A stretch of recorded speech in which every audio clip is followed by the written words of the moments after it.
एक सीकर ने पूछा है कि कोवर्ट नार्सिसिस्ट बॉस से कैसे डील करें। देखिए, कोवर्ट नार्सिसिस्ट बॉस से डील करना ट्रिकी हो सकता है, लेकिन अगर आप थोड़ा सा इंटेलिजेंटली चलते हैं तो ये इम्पॉसिबल नहीं है। सबसे इम्पॉर्टेंट बात यह है कि आप कोवर्ट नार्सिसिस्ट के बिहेवियर को समझिए।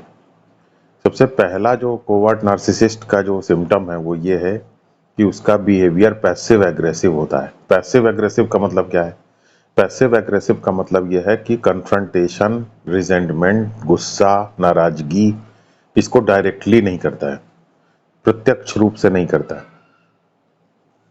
सूक्ष्म तरीके से करता है, अप्रत्यक्ष रूप से करता है,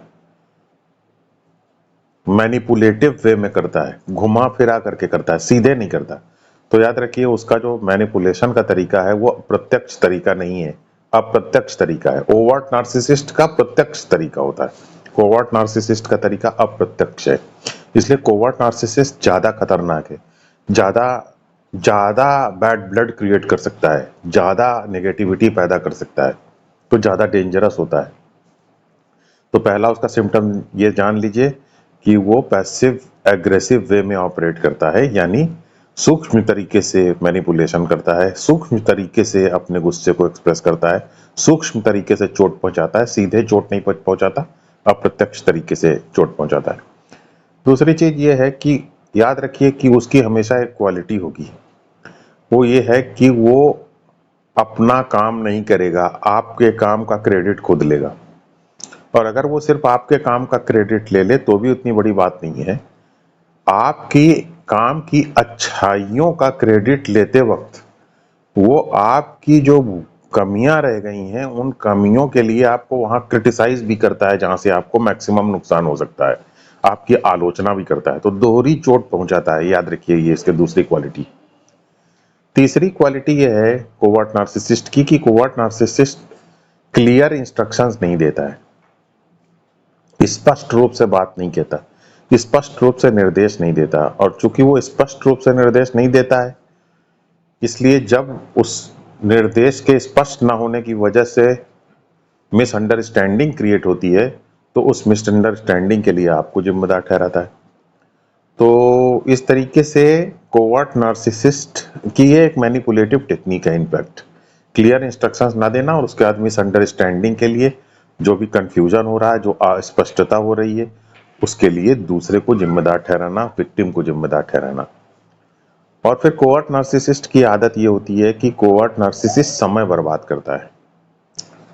इनफैक्ट किसी भी तरीके का नार्सिसिज्म, जितना आदमी के अंदर नार्सिसिज्म होगा उतना समय काटने की उसके पास समस्या होती जाएगी, क्योंकि जितना आप अपने सेल्फ से आइडेंटिफाई होंगे, जितना आप फॉल्स पर्सनैलिटी बनाएंगे, उतना आप टाइम में धंसते चले जाएंगे। और जितना आप टाइम में धंसते चले जाएंगे उतना आपके अंदर दो समस्याएं होंगी। पहली चीज तो आपकी समस्या ये है कि आपका समय नहीं कटेगा, और दूसरी चीज ये सीने में दर्द हमेशा बना रहेगा, क्योंकि नेगेटिविटी हमेशा रहती है। तो कोवर्ट नार्सिसिस्ट जो है, अगर उसके आप डे टू डे लाइफ को देखेंगे तो बहुत ही हल्केपन से जीता है, इधर उधर बैठा रहेगा, समय बर्बाद करता रहेगा, और टाइम पास करने के लिए मीटिंग्स बुलाएगा, उसमें काफी समय बर्बाद करेगा। तो इस तरीके से समय बर्बाद करता है और उसके बाद एफिशिएंसी ना होने पर आपको ब्लेम करता है। हम कर सकते हैं कोवर्ट नार्सिसिस्ट को डील करने के लिए क्या किया जा सकता है? देखिए, कोवर्ट नार्सिसिस्ट को जब आप डील कर रहे हो तो आपको ये ध्यान में रखना होगा कि आप पहली बात तो अपने जो कम्युनिकेशन है, बातचीत है, उसमें क्लियर रहिए, डॉक्यूमेंटेशन ठीक रखिए, क्योंकि वो मैनिपुलेट करेगा, इधर की बात उधर लगाएगा, आपकी कमियां ढूंढेगा, आप जो गलतियां आप नेचुरली हैं उनके लिए आपको जिम्मेदार ठहराएगा, उनके स्केल को बढ़ा करके देखेगा और नेगेटिविटी फैलाएगा आपके बैक, बिहाइंड योर बैक, आपके पीठ पीछे आपकी बुराई करेगा। तो कन्फ्रंटेशन डायरेक्ट नहीं करता, लेकिन पीठ पीछे आपकी बुराई करेगा। तो ये सारी चीजें हैं, आप डॉक्यूमेंट कीजिए, अपना जो बातचीत करने का तरीका है उसको क्लियर रखिए। और दूसरी चीज है, पर्सनल इंफॉर्मेशन मत दीजिए बिल्कुल भी, क्योंकि पर्सनल इंफॉर्मेशन को मिसयूज करेगा। दूसरी चीज, ये बहुत इंपॉर्टेंट पॉइंट है, कोई भी पर्सनल इंफॉर्मेशन कोवर्ट नार्सिसिस्ट को मत दीजिए, क्योंकि पर्सनल इंफॉर्मेशन उसके लिए सबसे वैल्यूएबल एसेट है, क्योंकि उसी पर्सनल इंफॉर्मेशन को मैनिपुलेट करके वो जो है आपको नीचा दिखाता है, आपको नुकसान पहुंचाता है। और इनफैक्ट ये कहना उचित होगा कि आपके ही खिलाफ उस पर्सनल इंफॉर्मेशन भी आपसे लेता है, आपके खिलाफ ही उसका दुरुपयोग करता है। तो सरल शब्दों में अगर कहा जाए तो आप उसको अगर डिफ्यूज करना चाहते हैं तो वो जो ड्रामा क्रिएट करता है उस ड्रामा का पार्ट ना बनिए, उस ड्रामा के अंदर इन्वॉल्व ना हो। महत्वपूर्ण है हमें समझना वो ये है कि क्या आप नार्सिसिस्ट, कोवर्ट नार्सिसिस्ट से कुछ अपेक्षाएं रखते हैं, उन अपेक्षाओं को आप विचार कीजिए, उनको मैनेज करने की कोशिश कीजिए। आप कोवर्ट नार्सिसिस्ट से जो भी अपेक्षाएं रखते हैं, याद रखिए अगर आप ये उम्मीद करते हैं कि कोवर्ट नार्सिसिस्ट बदल जाएगा तो आप गलत समझ रहे हैं, क्योंकि कोवर्ट नार्सिसिस्ट के अंदर सेल्फ अवेयरनेस नहीं होती, कोवर्ट नार्सिसिस्ट के अंदर भी सेल्फ अवेयरनेस नहीं होती। इनफैक्ट किसी भी नार्सिसिस्ट के अंदर सेल्फ अवेयरनेस नहीं होती है। सेल्फ अवेयरनेस के लिए हमको अपने आप को लाइटली लेना पड़ेगा। तो हम जितना अपने आप को सीरियसली लेते हैं, जितना हम फॉल्स इमेज अपने बारे में, फॉल्स इमेज हम क्यों अपने बारे में बनाते हैं, इसीलिए बनाते हैं क्योंकि हम अपने आप को बहुत सीरियसली ले रहे हैं। तो जो जितना अपने आप को सीरियसली लेगा उतना ही वो उसके साथ ये प्रॉब्लम होगी कि उसके अंदर सेल्फ अवेयरनेस की कमी होगी। तो कोवर्ट नार्सिसिस्ट के अंदर भी सेल्फ अवेयरनेस की कमी होती है। तो चूंकि उसके अंदर सेल्फ अवेयरनेस नहीं है इसलिए वो कोई बदलाव नहीं ला सकता, तो आप उससे ये अपेक्षा ना रखें। दूसरी बात, कंट्रोल करना उसकी आदत है, कंट्रोल आपको करना चाहता है वो, क्या ताकि आप उसके नैरेटिव में फिट हो सकें, उसके प्लान्स में फिट हो सकें, तो ये उसकी आदत है। फिर वो आपसे वैलिडेशन चाहता है कि आप उसको रिकॉग्नाइज करें, उसको स्वीकार करें, उसको एक्नॉलेज करें, ये वैलिडेशन वो आपसे चाहता है। तो अगर आप उसको ये वैलिडेशन नहीं देते हैं तो उसको आप ये उम्मीद करते हैं कि वो आपसे आपको कंट्रोल नहीं करेगा, वैलिडेशन नहीं कर की उम्मीद नहीं रखेगा, तो आपकी गलतफहमी है। आपको थोड़ा सा स्ट्रैटेजिक होना पड़ेगा, क्योंकि वो कंट्रोल और वैलिडेशन उसकी इच्छा है, मेन उसकी रिक्वायरमेंट है। फिर कोवर्ट नार्सिसिस्ट की जो सबसे इम्पॉर्टेंट बात है वो ये है कि कोवर्ट नार्सिसिस्ट जो है उससे आप किसी भी प्रकार की फेयरनेस की उम्मीद मत कीजिए, कि आप उसके साथ किसी प्रकार के सच्चे बिहेवियर की, जनरली हम हमारे साथ क्या प्रॉब्लम होती है, हम दूसरे से सच्चे व्यवहार की उम्मीद करते हैं, उससे आप ऐसा मत उम्मीद कीजिए। आप ये मत उम्मीद कीजिए कि वो आपको कोई रिकॉग्निशन देगा, आपकी प्रतिभा को पहचानेगा, आपकी चीज़ों को एक्नॉलेज करेगा। इन सब चीज़ों की उम्मीद उससे मत कीजिए, फेयरनेस की उम्मीद मत कीजिए, उससे आप उचित व्यवहार की उम्मीद मत कीजिए, आप उससे न्याय की और जस्टिस की उम्मीद मत कीजिए।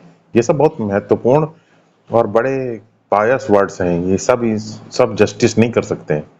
कोवर्ट नार्सिसिस्ट तो बिल्कुल ही नहीं। तो किसी भी फेयरनेस, जनरली हमारी अप्रोच ये होती है कि हम दूसरे से फेयरनेस की उम्मीद करते हैं, हम दूसरे से ये उम्मीद करते हैं कि हम जो हैं उसको वो रिकॉग्नाइज करेगा। लेकिन आप याद रखिए कि आप उसके उससे आप किसी फेयर ट्रीटमेंट या अपने प्रति किसी रिकॉग्निशन की अपेक्षा ना रखें। अगली चीज जो सबसे इम्पोर्टेंट है, जो मैं हमेशा कहता हूँ, वो ये है कि आप अपने वेलबींग को, मेंटल हेल्थ को जितना ठीक रखेंगे उतना आप इस तरीके के लोगों को आप डील कर सकेंगे। तो उसके लिए मैंने कुछ वीडियोस बनाए हैं मेंटल वेलबींग को, कुछ स्ट्रेटजीज, वो मैं लिंक में दूंगा डिस्क्रिप्शन बॉक्स में, आप उसको देखिए। और जो मैंने पीछे इधर वीडियोस बनाए हैं इधर पिछले 2-3 महीने के अंदर, इसको भी देखिए। इनमें इन सब चीज़ों को, कॉग्निटिव रीस्ट्रक्चरिंग कैसे करें, माइंड को कैसे चेंज करें, इन सब चीज़ों के ऊपर काफ़ी जोर दिया गया है और काफ़ी टेक्निक्स बताई गई हैं। उनको शॉर्ट फॉर्म में मैं कुछ चीज़ें बता देता हूँ आपको। पहली बात तो आप हमेशा अपने आप को, अपनी फीलिंग्स, अपनी माइंड, अपने इमोशंस, अपने नेगेटिविटी, मूड इत्यादि से डिसआइडेंटिफाई करके रखें। ये आपका बदलने वाला सेल्फ है, आपका अहंकार, आपका बॉडी माइंड, ये आपका बदलने वाला सेल्फ है। इससे अपने हमेशा अपने आप को अलग करके रखें। और चूंकि आप ये जानते हैं कि नार्सिसिस्ट अपने आप को इस तरीके से अलग करके नहीं देखता, तो आप पाएंगे कि उसका बिहेवियर हमेशा गलत ही होगा, तो आप उसके प्रति रेडिकल एक्सेप्टेंस कर पाएंगे, क्योंकि उसका बिहेवियर मैकेनिकल है। जो अपने आप को एक करके हमेशा देखेगा बदलने वाले सेल्फ के साथ, जिसका ना बदलने वाला सेल्फ और बदलने वाला सेल्फ हमेशा एक रहेगा, उससे आइडेंटिफाई करके रखेगा, अपने ना बदलने वाले सेल्फ को बदलने वाले सेल्फ से जोड़ करके देखेगा, वो कभी भी जैसी फीलिंग आएगी वैसा ही बन जाएगा। लेकिन जो अलग करके देखेगा उसके पास एक विल होगी, उसके पास एक डिस्टेंस होगी, और वो सही बिहेवियर रख पाएगा। लेकिन चूंकि कोवर्ट नार्सिसिस्ट के अंदर इस तरीके की कोई सेल्फ अवेयरनेस नहीं होती, इसलिए वो इस तरीके से अपने आप को नहीं रख सकता। तो आप ये बात याद रखिए, आप अपने आप को अलग करिए। चूंकि कोवर्ट नार्सिसिस्ट इस तरीके से अलग नहीं कर सकता, इसलिए आपको उसको एक्सेप्ट करना होगा, क्योंकि आप जानते हैं कि वो एक रोबोट की तरीके से है, क्योंकि वो अलग करके अपने आप को नहीं देख पाता है, अपने बदलने वाले सेल्फ को अलग करके नहीं देख पाता। तो ये एक इम्पॉर्टेंट टेक्निक है। जब कीजिए, जब जरूरी है, क्योंकि उससे आप जो है जब अलग करके देखते हैं, उसका जाप भी करिए भगवान का, तो उससे क्या हो, नेगेटिव थॉट्स रुक जाएंगे, तो आप नेगेटिव फीलिंग्स नहीं प्रोड्यूस करेंगे, नेगेटिव थॉट्स, तो आप अच्छा महसूस करेंगे हैं। उससे आपके अंदर कॉन्फिडेंस आएगा। आपके अंदर कॉन्फिडेंस और शक्ति जब कोवर्ट नार्सिसिस्ट देखेगा तो उसकी डिफ्यूज हो जाएगा, खुद नेगेटिविटी में डूब जाएगा। ठीक है, उसका नार्सिसिज्म भी पैसिव होने लग जाएगा। तो आप ये चीज देखिए, ये दोनों चीजों को फॉलो कीजिए। दूसरी चीज है अपनी जो, देखिए हमारे मृत्यु के बाद तो, मृत्यु के समय जब आता है तो सबकी परिस्थितियों का क्या, किसके साथ क्या हुआ, ये सब कुछ मायने नहीं रखता, क्योंकि इन सब चीजों का जो स्केल है वो बहुत नीचे गिर जाता है। तो इसलिए हमारी जो स्पिरिचुअल टेक्निक्स है, उसमें एक मेन स्पिरिचुअल टेक्निक है डेथ को याद रखना। जब हम डेथ को याद रखते हैं तो फिर हम चीज़ों के स्केल को नीचे करके देख पाते हैं, हमारे साथ जो कुछ हुआ। जब हम नीचे करके स्केल को देख पाते हैं तो हम चीज़ों को बढ़ा चढ़ा करके नहीं देखते हैं। तो इसलिए स्केल को नीचे रखना है। इस तरीके से हम अपने मेंटल वेलबींग को बैलेंस करके रखते हैं। फिर सबको एक सपोर्ट सिस्टम पैदा करना चाहिए। आपके ऐसे साथी जो कि ना कोवर्ट नार्सिसिस्ट के बिहेवियर को रिकॉग्नाइज करते हैं, उनके साथ यूनाइट होइए, उनके साथ जुड़िए और मिल करके आप आपस में एक सपोर्ट सिस्टम पैदा कीजिए। आपके अगर कोई और सीनियर, कोई मेंटर हो या कोई सीनियर लोग हों जो कि इन सब बातों को समझते हों, उनको थोड़ा सा उनका सपोर्ट लीजिए। इस तरीके से एक सपोर्ट सिस्टम हम जब आप पैदा करेंगे तो फिर आप उसको कंट्रोल में भी रख पाएंगे और आपकी भी फीलिंग्स को एक वेंट मिलता रहेगा और आप ज़्यादा कॉन्फिडेंट महसूस कर पाएंगे। सबसे इम्पॉर्टेंट है, उसको समझिए। कोवर्ट नार्सिसिस्ट या किसी भी नार्सिसिस्ट को डील करने के लिए जो सबसे ज़रूरी चीज़ है वो है स्ट्रैटेजिक कम्युनिकेशन। ये बात याद रखिए, स्ट्रैटेजिक कम्युनिकेशन हमें सीखना पड़ता है। स्ट्रैटेजिक कम्युनिकेशन का मतलब है इमोशंस के हिसाब से बात ना करना, इमोशनली न्यूट्रल होइए। तो फिर कैसे बात करना है? बात डिप्लोमेटिक वे में करना है। डिप्लोमेटिक वे में बात करने का मतलब क्या है? डिप्लोमेटिक वे में बात करने का मतलब है कि बात इस तरीके से करना है जिससे कि सिचुएशन को हम डिफ्यूज कर सकें, अपने मेंटल वेलबींग को प्रोटेक्ट कर सकें और साथ ही साथ आगे भी सही तरीके से चलने का रास्ता बना सकें और सामने इस वक्त जो काम है उस काम को भी हम निपटा सकें। तो जैसे मान लीजिए कि आप कोवर्ट नार्सिसिस्ट से इस तरीके का स्टेटमेंट देते हैं कि मुझे समझ में नहीं आ रहा है कि आप मुझे क्यों ब्लेम कर रहे हैं। तो अब आप ये समझ लीजिए कि आपने ये गलत स्टेप उठा दिया। अब आपको इसी चीज को दूसरे तरीके से भी कह सकते हैं। जैसे किस तरीके से हम कह सकते हैं? हम इस तरीके से कह सकते हैं कि आपने बहुत अच्छा किया, मैं अप्रिशिएट करता हूं कि आपने मुझे इस चीज को पॉइंट आउट किया। अब आप प्लीज मुझे ये बताइए कि इस आपके हिसाब से ये चीज कैसे होने चाहिए। तो जब आप उसके ही ऊपर टोपी पहना देंगे कि तुम ही बताओ इस चीज को कैसे करना है, तो फिर वो डिफेंसिव हो जाएगा, क्योंकि ये इसकी बहुत संभावना है कि उसको खुद भी ये आता ना हो कि किसी चीज को कैसे करना है। तो इस तरीके से उसी के ऊपर टोपी पहनाइए। इसे कहते हैं स्ट्रैटेजिक कम्युनिकेशन। उसे ब्लेम करने की बजाय कि तुम ये कैसे बोल रहे हो, तुमने ये कैसे कह दिया, उसको ये बोलिए कि आप ही बताइए कि इसको कैसे कर सकते हैं। आप सही बोल रहे हैं, आप अच्छा बता रहे हैं कि ये इसमें कमी है ये, लेकिन आप ये बताइए कि इसको कैसे ठीक किया जाए। कोई और दूसरी चीज बताइए जिस तरीके से इसे कर सकते हैं, इस तरीके से बोलिए। फिर जैसे मैं आपको एक दो उदाहरण और दूं। मान लीजिए कि आपको किसी चीज का अप्रूवल लेना है।